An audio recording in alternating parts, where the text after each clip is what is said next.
Without further ado, we'll go to a duo presentation now. So I'm very excited to welcome Vinitha and Ragini.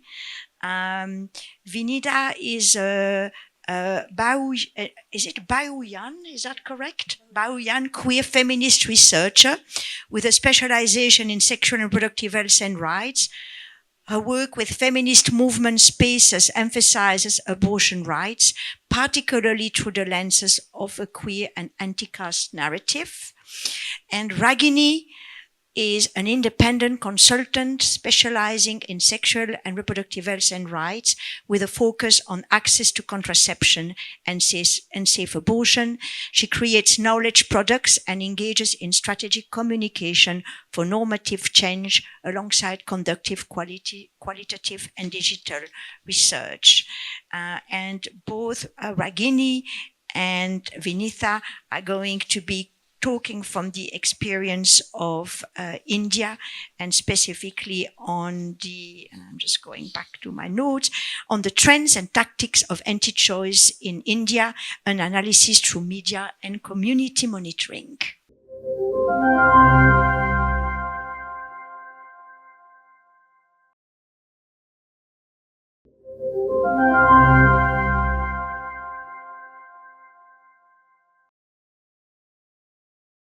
Thank you. Good afternoon, everyone. So the topic, as mentioned, is unveiling the anti-choice agenda in India, mapping opposition groups, narratives, and tactics, and implications for marginalized communities. So Ragini and me, we both would be presenting, and we co-authored this with Dr. Shavik Pine, and we all are members of Common Health, which is a pan-India coalition of activists, researchers, grassroots organizations, and we work on three thematics of maternal health, reproductive rights, and safe abortion. And like to give a context, like India has law on abortion, and it from like 1971. And it is fairly like a liberal law, as we have also heard in the former, like, plenary, like in the South Asia region. And but like to also understand, like, how this law also came into accord was also, like, there were high maternal mortality rates in India because of unsafe abortion, and doctors were getting persecuted under the law. And which is why, like, it's not abortion seeker centric law, but actually a provider centric law, uh, like specifically from a lens of population control. And like abortion still is highly restrictive because of a lot of, like, social stigma and provider biases. And it doesn't cover a lot of, like, abortion seekers from and its diversity. But, like, like opposition in India, like was not very prevalent, and there wasn't, like, a lot of, like, organized opposition like in India till 2022. And like we saw the first pro-life march in India happening, especially in the capital of India, Delhi. So what we did was, like, Common Health, what we did was try to understand, monitor, like, who are these key actors, and like what are the tactics and messaging that they are also propagating. um, so, like, we did this with the support of FOS Feminista, which is also a global feminist alliance. And the idea was to see, like, because of overturning of Roe v. Wade, like if it had any ripple effect in the global South countries. So and like to, like, apart from explicit opposition, like, who are explicitly talking about, like, anti-abortion and like repealing MTP, like if whether, like, they were, like, actors within, like, within like departments, health departments, who also, like, implicitly talk about, like, abortion, or, like, if there are laws like that that sort of, like, harms, like, asserting abortion rights in India. So we try to map it in media, policy, society, and healthcare levels, in different institutional levels. And this was conducted in September 2023 to August 2024.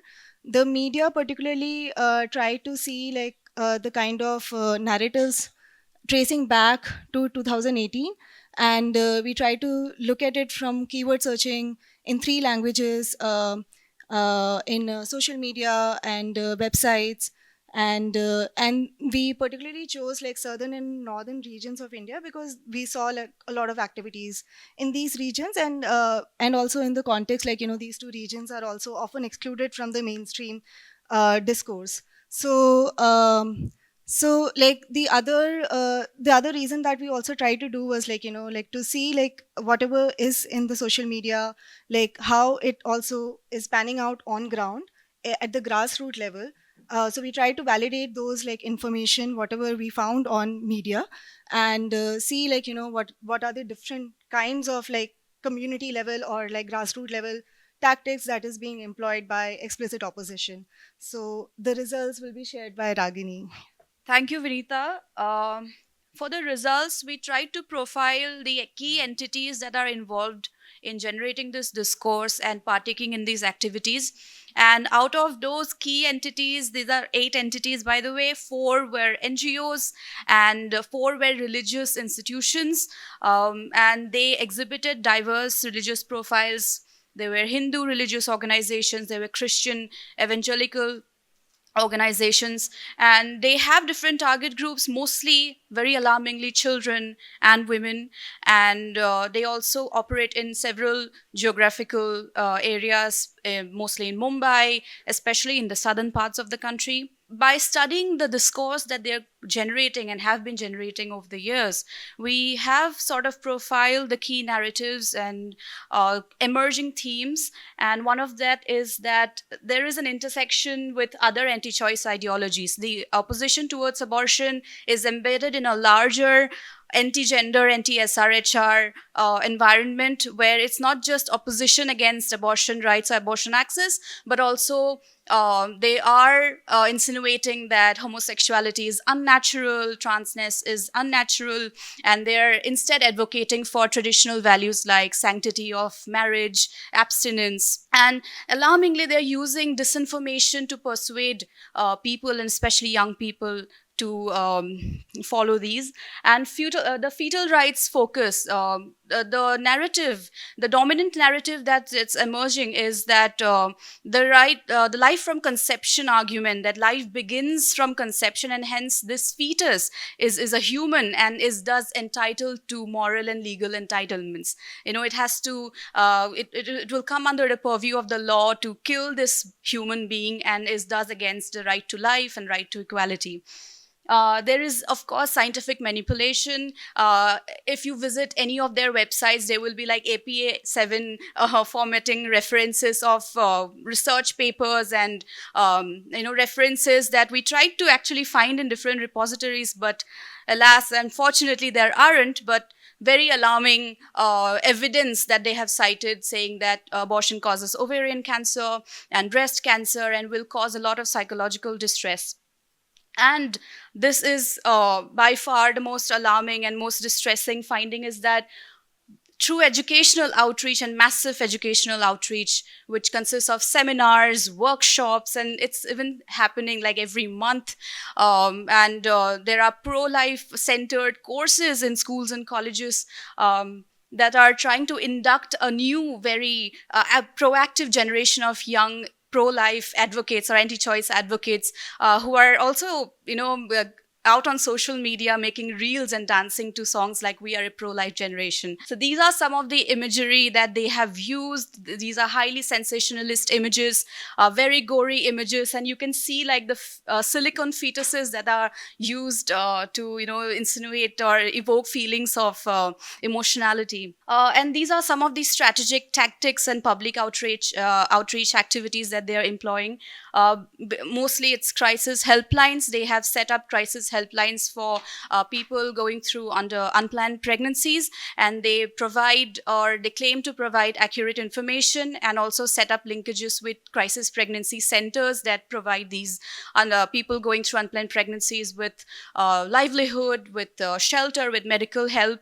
But also they exclusively provide or say that adoption or parenthood is the only viable alternative to unplanned pregnancy. Of course, I have already mentioned about educational outreach through massive workshops and seminars, social media campaigns. 10th August, which is the anniversary of the Medical Termination of Pregnancy Act 1972. Regularly on 10th August, you will see these entities posting things like Black Day or abortion is murder. And of course, mass mobilization that Vinitha has already touched upon, where more than 2,000 people, including gynecologists, doctors, come out on the streets in the middle, like in the capital, in different states of the country, saying that we want to repeal the MTP Act because it is unconstitutional, since it advocates for the murder of the unborn child. So here you can see like young children sitting in the shape of a cross, mourning the lives of unborn souls that have been lost. And of course, these are like pro-life exhibitions, very young children interacting with silicon fetuses. So in conclusion, it definitely undermines safe and legal abortion services. It results in increased unsafe abortions. It reinforces the stigma and shame that is already existing. Another very alarming thing is that there are different global connections. We also tried to see if there are transnational linkages, and we did see that organizations like Human Life International, Pro-Life Global are increasingly supporting with funding, with resource persons that they send to India to conduct these seminars and workshops. And they're using faith-based organizations, and it's so strong. The thing is that when they say something, it is with such urgency, with such immediacy. What we are saying, seems like there's still time, but what they are saying seems more personal, emotional, and has more power to sway. And of course, the focus on younger demography and the users of pseudoscientific claims, then in an environment where there is already lack of information and awareness, any information that is,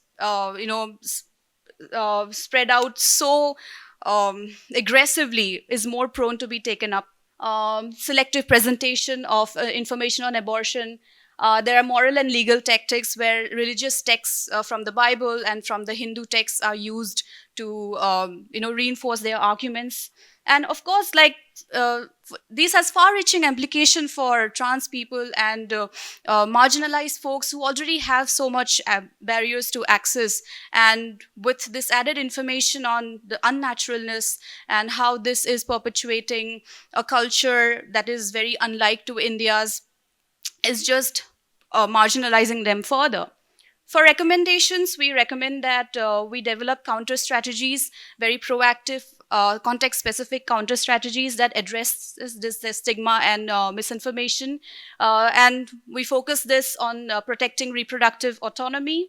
There is a need for more cross-border collaboration. We need to sit together as RHR advocates working across the world, and civil society members. We need to sit together and think about how to counteract this, since it is clearly a transnational movement.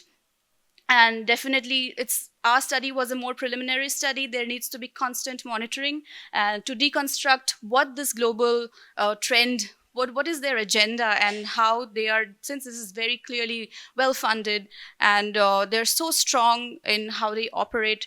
Yes, just that. Thank you so much.